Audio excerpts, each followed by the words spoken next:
Fala aí galera, beleza pura? Professor Patrick aqui na área mais uma vez. E hoje eu tô aqui para dar continuidade ao nosso conteúdo de geografia, beleza? O nosso tema de hoje é formação do bloco europeu, tá? Então qual é a ideia aqui? É a gente entender cada bloco que se formou, tá? Quais foram as características que foram surgindo, que foram sendo adicionadas a esses blocos, até que chegássemos a essa realidade aqui da União Europeia, né? Que é a realidade atual. Tranquilo? Então a gente vai estudar a União Europeia basicamente, e isso não vai se limitar a essa modulação, a esse capítulo. Isso vai continuar, se eu não me engano, tem mais uns 2 capítulos que vai ser tratado aí a União Europeia. Beleza? Então vamos lá, vamos com tranquilidade, com calma, para a gente conseguir entender. Para começar a falar de bloco europeu, a gente precisa falar de Benelux. Olha lá galera, Benelux. Eu já até sublinhei aqui, ó. Bélgica, Netherlands, que é Holanda, e Lux, de Luxemburgo, beleza? Então a gente tem aqui Bélgica, Holanda e Luxemburgo se unindo num tratado de livre comércio. Então a ideia aqui é você ter liberdade de comercializar entre esses 3 territórios, beleza? Foi o primeiro ensaio aí de bloco dentro do território europeu. E olha só que interessante, através de um tratado você estabelece a livre circulação de pessoas.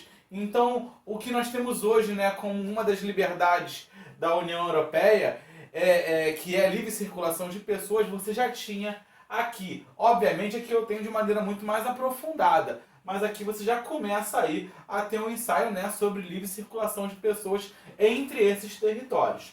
Tranquilo?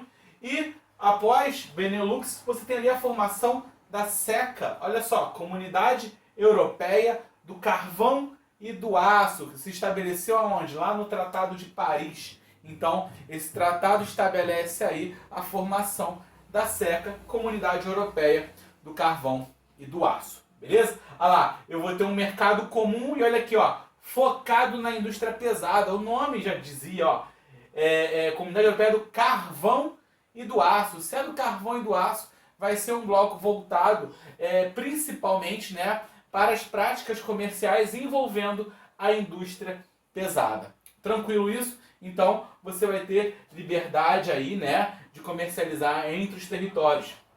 Interessante, você vai ter aqui como países pertencentes, né, a esse bloco, os países aqui de Benelux, né, Bélgica, Holanda e Luxemburgo, e você agora também tem ali a França, a Itália e a Alemanha, beleza? Então França, Itália e Alemanha ajudam a compor aqui, são os novos territórios que se unem, né, aos países do Benelux, formando esse novo bloco aqui, que é a CECA, beleza?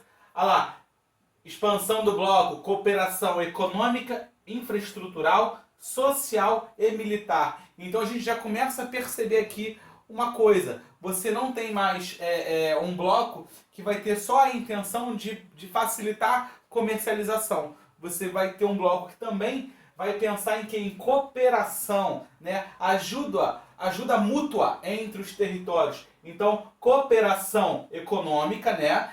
Por exemplo, um território que um país que faz parte desse bloco necessita de qualquer ajuda econômica, os países que pertencem, né, se unem para poder fazer essa cooperação, essa ajuda. Então você vai ter cooperação econômica, cooperação infraestrutural, né, de infraestrutura. Você vai ter também social e cooperação militar. Tranquilo? Então, aqui você já tem uma característica que foge daquela única função, né, que nós temos aí de bloco econômico, que se limita a comercializar, tá? Lembrando, galera, falou em bloco econômico, a primeira coisa que a gente vai pensar é em livre circulação de mercadorias, beleza? Não faz sentido você ter um bloco econômico sem esse livre, né? Esse livre mercado, sem o livre comércio. Então, primeira característica que vai ter é o livre comércio. Outras vão surgindo, vão se adequando aí à realidade dos blocos, beleza? E aqui nós tivemos essa cooperação entre os territórios, cooperação econômica, infraestrutural, tá? Social e militar. Beleza?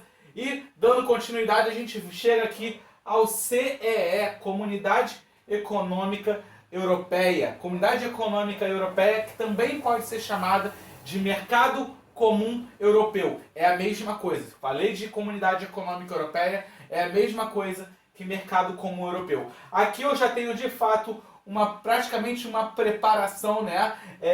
Um ensaio para o surgimento da União Europeia. Esse bloco aqui vai preceder a União Europeia, beleza? Na verdade, a União Europeia é o que? É basicamente um desenvolvimento, uma transformação desse bloco aqui. Então a gente vai entender ele devagarzinho.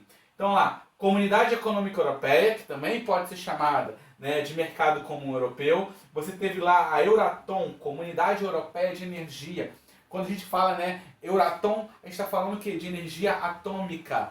E olha só, falamos de energia atômica, quando a gente pensa na época da Guerra Fria e tudo mais, a gente pensa logo em armamentos, né? Armas nucleares, bombas nucleares. Só que aqui a Euratom, ela pensa na utilização da energia nuclear simplesmente para a produção de energia. Beleza? Então aqui você tem uma ideia de produção energética. Tranquilo? 4 liberdades, olha só galera, as 4 liberdades que nós temos hoje lá na União Europeia começam aqui, ó, livre circulação de mercadorias, é a razão de ser de qualquer bloco econômico, essa livre circulação de mercadorias, né, que é o livre comércio. Livre circulação também de pessoas, capitais, né, que é dinheiro, e serviços. Então, você tem nesse bloco aqui essas 4 liberdades, tranquilo? Aqui, Benelux, você só tinha livre circulação de pessoas e tudo foi se aprofundando até chegar a esse patamar. Aqui você tem essa livre circulação, né, as 4 liberdades, mas obviamente isso aqui vai ficar mais ágil, mais fácil, mais aprofundado quando chega na União Europeia, ok? Então, você vai ter aí essas 4 liberdades, que é a livre circulação tanto de pessoas, você vai ter a liberdade, né, de migrar dentro dos territórios que fazem parte do bloco. Você vai ter também de capitais, ou seja, você tem o poder de chegar, de circular com capital, e também o de serviços, né, o prestador de serviço que não vai se limitar ao seu território nacional prestando um determinado serviço. E obviamente, né, de mercadorias, como eu já falei, é a razão de ser de qualquer bloco. Tranquilo? Vamos lá. Expansão. Olha lá, expansão do mercado comum europeu. PAC, Política Agrícola Comum. Quando a gente fala de política agrícola comum, a gente vai logo nesses 3 itens aqui, ó. Primeiro, tecnologia no campo. A ideia é de promover o desenvolvimento tecnológico no campo a fim de fazer com que eu tenha o quê? Aumento de produção. Se eu estou aplicando tecnologia, se eu estou aplicando técnicas modernas no campo, fatalmente eu vou ter aumento de produção. Então você tem a ideia com a política agrícola comum de desenvolver o meio agrícola, né? de promover ali um desenvolvimento tecnológico e fatalmente, consequentemente, você vai ter um aumento produtivo, o aumento de produção. Tranquilo? Ah lá, investimento governamental. Então ali você tem o governo investindo também, né, financiando para que você tenha um desenvolvimento no meio agrícola mais efetivo. E por fim, práticas protecionistas, tá? Ah lá, protecionismo. O que é protecionismo? Protecionismo vem de proteger. Então a ideia é de proteger o quê? A agricultura que ocorre dentro do bloco. Então, como é que você protege? Você vai taxar o produto que vai vir de fora do bloco. Então, países que comercializam com a União Europeia vão mandar um produto para a União Europeia, esse produto vai pagar uma taxa para entrar lá. E quando esse produto pagar a taxa, ele entra na União Europeia mais caro. Se ele entra mais caro, né, você tem um produto europeu que não paga essa taxa, então a prática protecionista faz com que você tenha um produto competitivo, né, em questão de preço, então você protege, né, a agricultura europeia dessa maneira, beleza? Então prática protecionista basicamente é isso, você taxar o produto que vem de fora para que ele chegue mais caro. Então um produto de dentro do bloco europeu, ele consegue o quê? Ter competitividade em nível de preço. Tranquilo isso? Então práticas protecionistas também com essa expansão aí do PAC, beleza? Para finalizar, a gente vai entrar em União Europeia, tá? Aqui, de fato, nós temos agora a União Europeia, né? Que basicamente foi um desenvolvimento do mercado comum europeu. Então, esse bloco vai se transformar em União Europeia. E aqui eu vou ter ele sendo assinado lá no Tratado de Maastricht, beleza?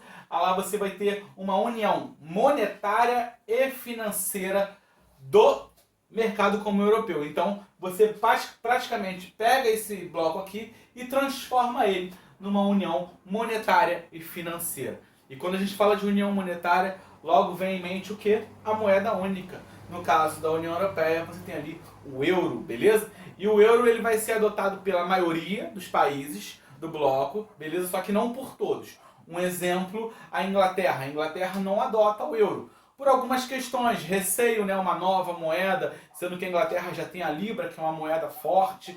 Então, é um dos motivos. Também tem o motivo que está relacionado a questões culturais, né? A tradição da Libra, né? A Libra é basicamente um símbolo inglês. Então, você tem ali uma questão cultural também, né? Para que a Inglaterra não quisesse alterar a sua moeda para o euro.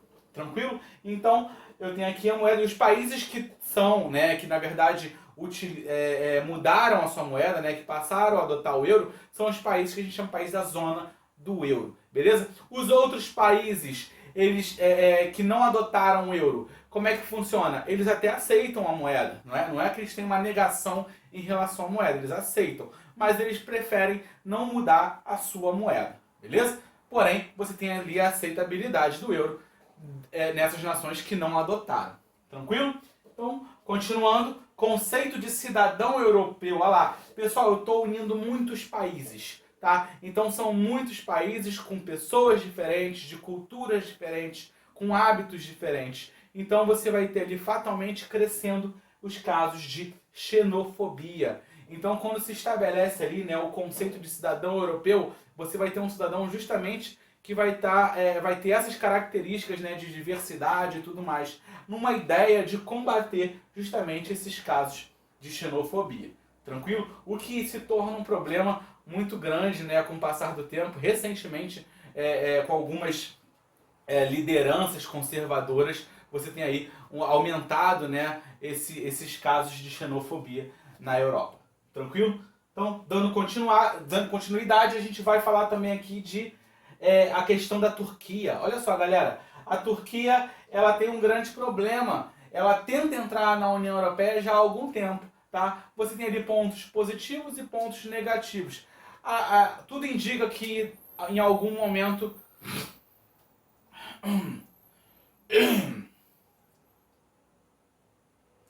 e para finalizar essa parte de União Europeia, a gente fala aqui, ó, da Turquia. Olha lá.